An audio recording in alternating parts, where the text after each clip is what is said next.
Before I answer any questions, I have a statement to make. There has been much criticism from the White House press corps. I wish to make it clear that we have attempted in all our efforts to provide both creamy smooth and crunchy for you members of the press.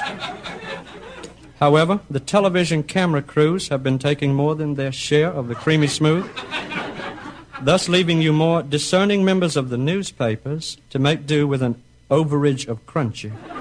I would like to announce that I have, however, asked the Secretary of Peanut Butter, Miss Amy Carter, to allocate equal and fair portions to all of you. Amy has asked me to announce that your box lunches will be distributed free of charge. However, you will need to purchase a thermos of lemonade to qualify for a free box lunch. Now, how much will the lemonade cost? $19. Now, are there any questions? Mr. President, do you plan to improve the transportation for the White House press corps to cover your trips around Washington, D.C.? Well, what is wrong with the flatbed that we have now? Well, it still has watermelons on it. Well, now, you have raised a very delicate issue. I must now reveal that those are not watermelons. Those are Secret Servicemen in disguise. However, we plan to discard this technique. Why is that?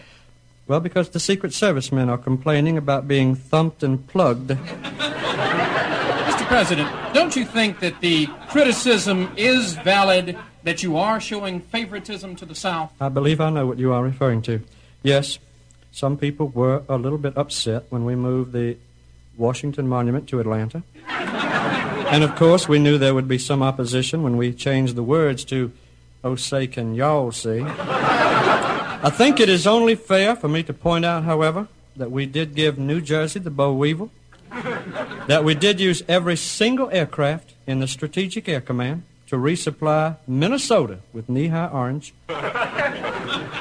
During your campaign, you promised to eliminate unemployment. Now, so far that has not happened. Will you keep this promise? No.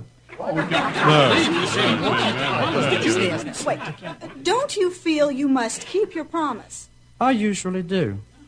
But when I said that, however, I was exempted by an old Southern tradition. And what's that? I had my fingers crossed.